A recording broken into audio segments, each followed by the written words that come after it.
बात करूं, आपने मेरी पुत्री के लिए ऐसे सुयोग वर ढूंढे। नारद जी बोले नहीं नहीं, ये तो उनके मिलने जुलने वाले हैं, ये दुल्हा नहीं है। ये तो दुल्हा से ऐसी उनकी मित्रता है, प्रेम मानने वाले हैं। मैना देवी सोचने लगी, जिनके मित्र इतने सुंदर, मिलने जुलने वाले इतने सुधरे हुए, इतने स्वच्छ, इतने सुंदर, दुल्हा तो जाने कैसे ही होंगे। उनके पीछे आए चतुरानन ब्रह्मा जी, 4 मुख वाले सुंदर।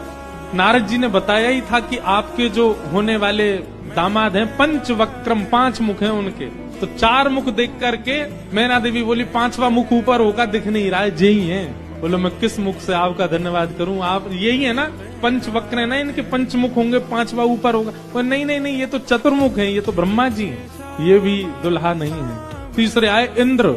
इंद्र जैसे ही पधारे, इंद्र का रूप भी बहुत सुंदर है, देवताओं के राजा हैं। इंद्र को देख करके सब हिमालय के लोग बोले नारद जी निश्चित यही हमारे दुल्हा राजा हैं, पहुना हैं। नारद जी हंसने वो नहीं नहीं, महादेव को जब प्यास लगती है, आपके दुल्हा को जब प्यास लगती है तो पानी पिलाने का काम यही करते हैं, ये उनको पानी पिलाने वाले। हिमालय के लोग बोले भैया पानी पिलाने वाला इतना सुंदर है, दुल्हा तो जाने कैसा ही होगा।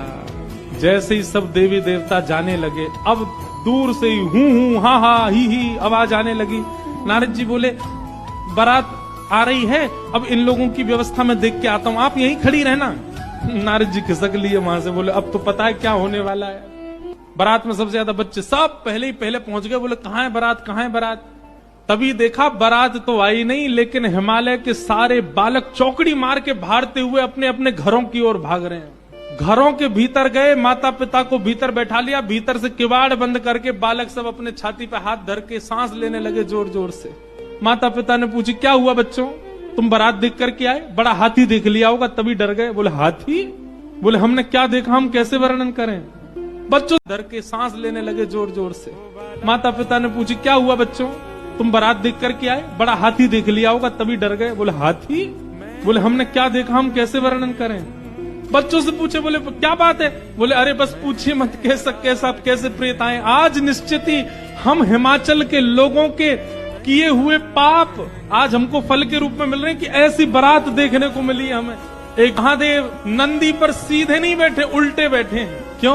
नारायण भगवान कह के गए थे कि मजाक होता है। बोले हम ही प्रारंभ कर दें मजाक, उल्टे बैठ करके गए नंदी पर और श्रृंगी भृंगी से कह रहे हैं अरे इंद्र की जमात, नारायण की जमात, ब्रह्मा की जमात से कम तो नहीं लग रहे। बोले कि महाराज अपनी जमात से आगे कोई नहीं है, सबरी जमात फीकी पड़ गई हमारी जमात के आगे। ऐसे ऐसे भूत प्रेत, ऐसे ऐसे बराती तो किसी बारात में नहीं गए होंगे, आप चिंता मत करो। मैना देवी हाथ में थाल लेकर के खड़ी हैं। भूत प्रेत पिशाच डाकनी साकनी ये सब तो नगर में ही व्यस्त हैं। श्रृंगी भृंगी के साथ में नंदी पर सवार होकर के महादेव जैसे ही मुख्य द्वार पर पहुंचे, नंदी मैना देवी बोली दुल्हा कहाँ है। तो नंदी के ऊपर बैठे, किनारे आकर के देखा तो उल्टे बैठे, मुख तो दिख ही नहीं रहा है, पीछे का अंग दिख रहा है। मैना देवी बोली श्रृंगी भृंगी से, बोले दुल्हा राजा को कहो घूम जाएं, उल्टे काय को बैठे। श्रृंगी भृंगी बोले ये देव नहीं है, महादेव हैं, ये नहीं घूमेंगे, ये जैसे बैठे वैसे रहेंगे। बोले तो फिर तिलक पूजन कैसे होगा। बोले नंदी घूमेगा। नंदी उल्टा जब हुआ तब महादेव बैठे हैं और सबरे काम खराब करवाने वाले श्रृंगी भृंगी हैं। आप नीचे मत उतरना, आप दुल्हा हैं। सासू जी ऊपर आएंगी तिलक करने। शंकर जी भी बिल्कुल भोले भाले जैसे बता दो वैसे कर रहे हैं। भगवान नारायण वैसे तो बड़े प्रिय हैं, पर वो भी दूर खड़े खड़े उनको भी आनंद आ रहा है। बोले बढ़िया है, ऐसी भी बारात एक होनी चाहिए तो जीवन भर याद रहे सबको। मैना देवी बोली नारद जी ने बताए निश्चित ही श्रेष्ठ ही होंगे, दुनिया के लोग तो पुष्प के श्रृंगार, इनने सर्प के किए। सुंदरता ज्यादा है हमारे दामाद की, इसलिए सर्प से